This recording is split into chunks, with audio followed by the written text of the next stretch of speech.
There is no requirement with this audience to speak about the urgency and importance of the issues which you're addressing.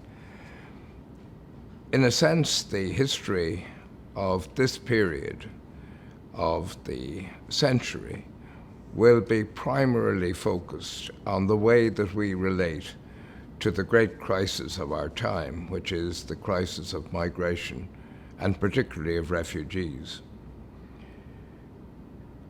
The moral issues that underpin this are already challenging in Europe.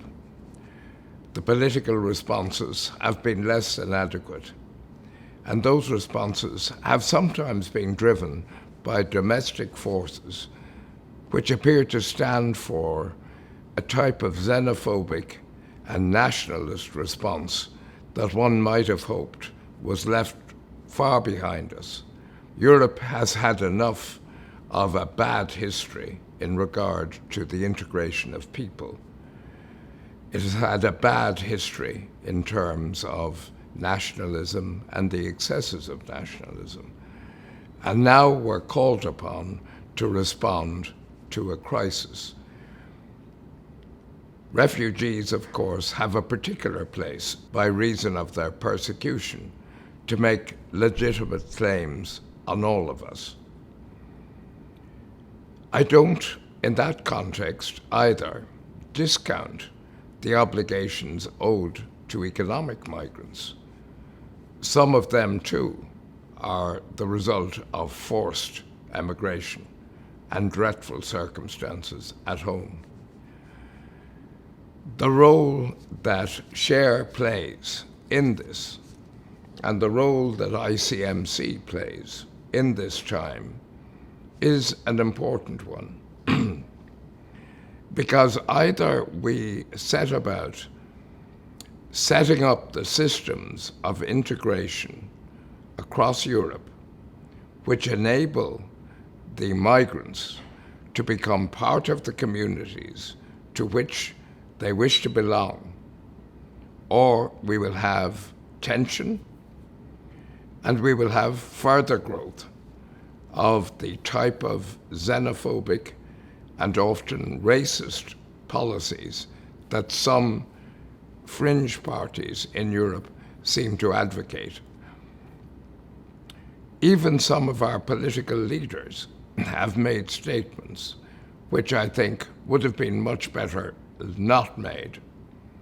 For an example, it has been suggested that the acceptance of refugees might be in some way related to their religion.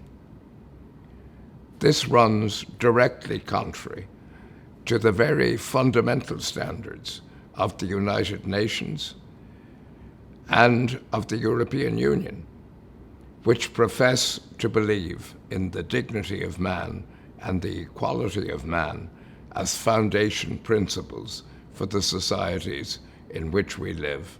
Last week, I spent a number of days in Turkey. I had the opportunity there of seeing the ICMC reception center in Istanbul and the work that it does. I've also had the opportunity, both there and elsewhere, of seeing refugees and asylum seekers generally, and economic migrants, and the conditions in which they live and where they are and how they are received. Via SHARE, I know that hundreds have benefited from the type of activities which you collectively share in doing. And many of the participants in these schemes I know are present today. Welcome to you all. The SHARE partnership in Sheffield was, I think, fundamental and was a commitment to the experience of partnership, which is fundamental to the whole concept, which you all agree must be fundamental to the integration process. Many of the dialogues among cities and civil society partners in the context of SHARE have led to the introduction of new programs which have been extremely important and effective in including enhancing the reception and orientation support on arrival, developing tools to deal with those who are coming to the reception centres, engaging volunteers, and building the capacity of mainstream services to meet the needs of refugees. So, in a word, the SHARE network has brought together cities, towns, smaller municipalities, communities, churches, universities, migrant associations, and others to promote and coordinate a real response to the need, the fundamental need, to integrate migrants and above all refugees also into our communities. The first year of arrival into a new community we know is vital. And the successful integration process enables refugees to become part of the communities which they join, and not to live and conduct their affairs in ghettos in a way which is separate from the society where they wish to reside. And I think I must say that the idea of refugees spending a long time in closed reception facilities is contrary to this need to become part of the domestic communities which they're joining. Social cohesion is an important issue, and fears and xenophobia must be addressed in a constructive and open manner. And that means that the two communities, the community of the destination country and that of the migrants, have to be brought into connection with each other in a positive environment. Labour market access, language skills, recognition of qualifications, all of these are important aspects in becoming part of the community to which you join. We have to collectively help the cities and municipalities that are going to deal with this ongoing and I think prolonged period of significant change that will come from a flow of refugees that shows no sign of reducing in the foreseeable future. So this is the challenge to our societies. It's the challenge to our NGOs. It's the challenge to SHARE and the concept which it provides. I think that the work that you are doing and the activities on which you are engaged are extremely important, because reception and integration will be the biggest challenges in the coming years.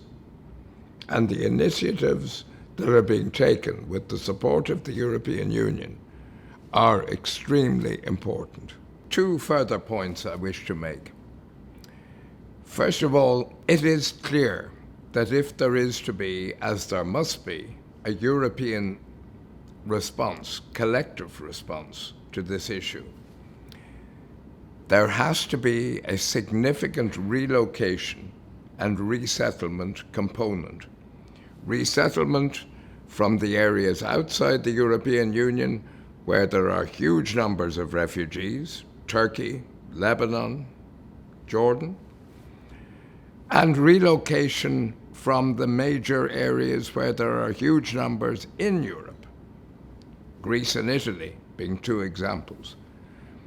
This is very challenging because the European Commission's proposal, with which I totally agree, that there should be a sharing across the European Union and that the whole burden shouldn't be carried, for an example, by Sweden and Germany, who carry a disproportionate number of those who are coming in at present. Then other societies within Europe have also to provide the opportunity for integration. And those who come to those countries must be given the means to integrate. And that's more difficult.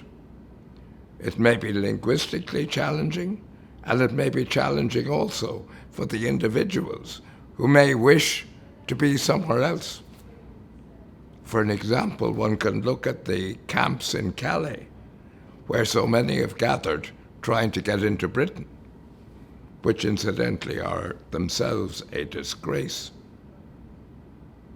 So each country within the European Union will have to make a determined effort to share in this responsibility. And the communities, cities, municipalities, NGOs in the various countries have to play a crucially important role in making this work. This is a huge undertaking for Europe. It's one which, to date, not all governments in Europe have responded to as one would have wished. But the leadership is there. Sweden, Germany, Mrs. Merkel, the Commission, they have all tried to lead and are trying to lead. Now, in each country in the European Union, we should drive the proper political responses, but not merely drive the responses, but also bring about their realization in a way which is consistent with the values which we all claim to espouse. I'm proud of ICMC. ICMC has played a leading role in this. Its experience and knowledge has been tremendously useful, and it can and will continue to play a vitally important role in all of the activities in the area of integration that have arisen and will arise as a result of this dreadful crisis. Thank you very much for your attention.